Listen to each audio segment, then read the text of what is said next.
Hello, this is Ryan Chai and you are now listening to Mortgage Class Chapter 2. In this chapter, we are going to learn the structure of loan engine and how do we calculate a borrower's net income from the bank's perspective. So, what is loan engine? The loan engine tells us how much loan we can borrow from the bank based on our given income and commitments. Remember, clarity is power. Again, clarity is power. The number one mistake that most first-time home buyers do is that they look for a dream house first before they know how much loan they can afford from the bank. The correct chronology in buying a house is to check how much loan you can get from the bank first before you actually seek the product that you want to buy. Knowing how to calculate loan affordability is the fundamental for you to become a real property consultant. There are two formulas or methods to calculate your housing loan affordability in the market right now, and I'm going to teach you both. The first will be the investor method, and the second is bank's method. Get ready your pen and notebook, buckle up, and let's begin. This is the first method. I call it investor method or the loan engine.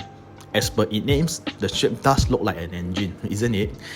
This model was first introduced by my mentor, Datuk Seri Adrian V, a very well-known Malaysia property and business guru.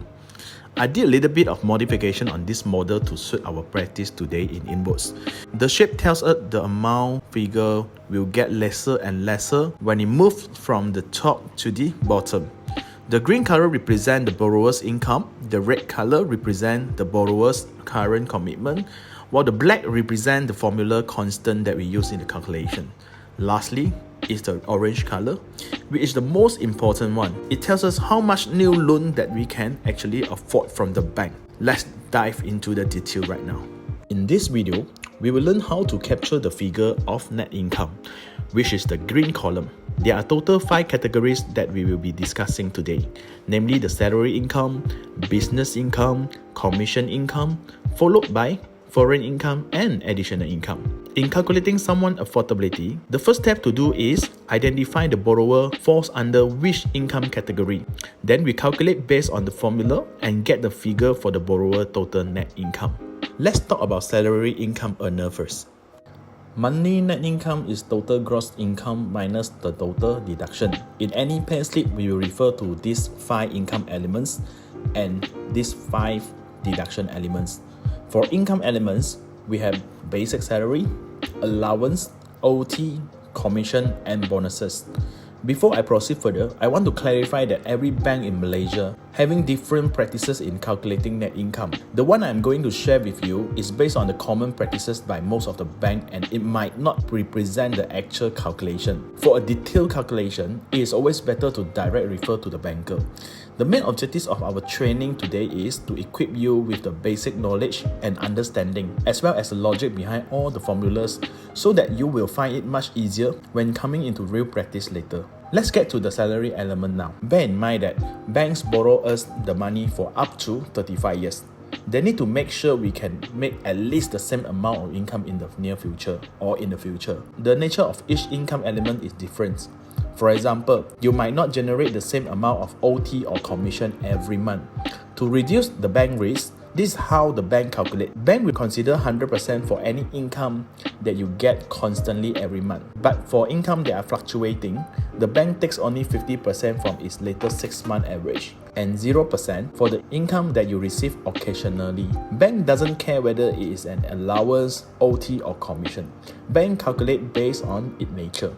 For example, the bank takes 100% for fixed allowance but only average 50% of 6-month average for variable allowance and 0% for allowance that you receive one-off time. For bonus income, the bank typically does not consider it as an income, especially for the year 2020 and 2021 due to the pandemic risks that affect most businesses in Malaysia. Unless the bonus that you are receiving is a contractual bonus, which got nothing to do with the company performance.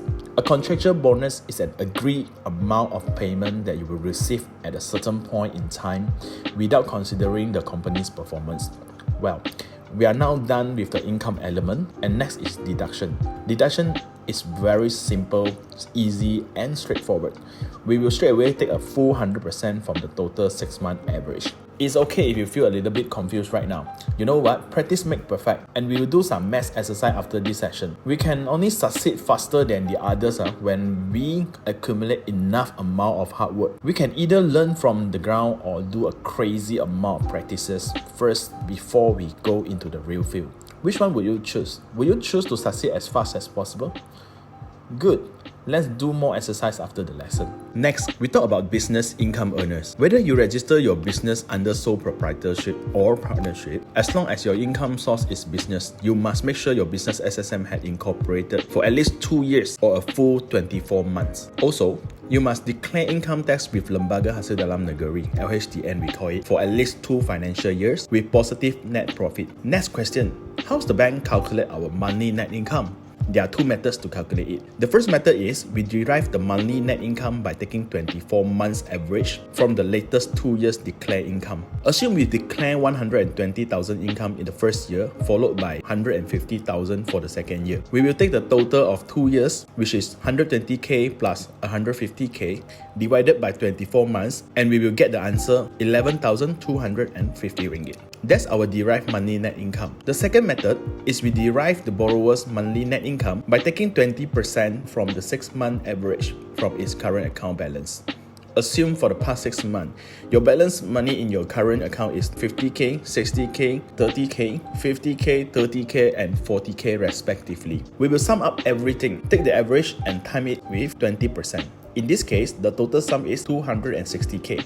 Divided by 6 months, you will get the answer 43,333. Then we will times it with 20%. The answer is 8,667. That's our derived money net income. The third category is commission earner. Here we are referring to people who get a pure commission without any basic income. For example, property sales consultant, insurance agent, multi-level marketing MLM salesperson, and so on. The basic requirement is that you must work for the same company for at least 12 months, and the company must issue you a form called CP58. Form CP58 describes the total amount you have received from the company in each financial year.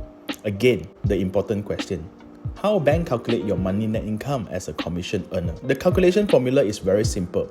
We derive the monthly net income from 50% of the latest 6-month average income. Simple as that. Well, I have done explaining the 3 most important categories, which are salary income earner, business income earner, and commission earner. Don't worry if you are still confusing about it. You can always watch this video replay and do more exercise. Remember, practice makes perfect. Next, we will talk about additional income that you might want to consider when calculating your net income. Examples of additional income are interest income, dividend income, rental income, director fee, etc. etc. Interest income is the money we receive from borrow money to the others, such as fixed deposit FD, tabung haji, ASB saving, etc. Dividend incomes is the money that we receive from the company where we own their share, while for rental income, this is the type of income that we receive from renting out our assets, such as properties or machinery. All sources of additional income must support with bank transaction record and payment proof. And one more thing, we will derive all this income on a monthly basis. Some might ask,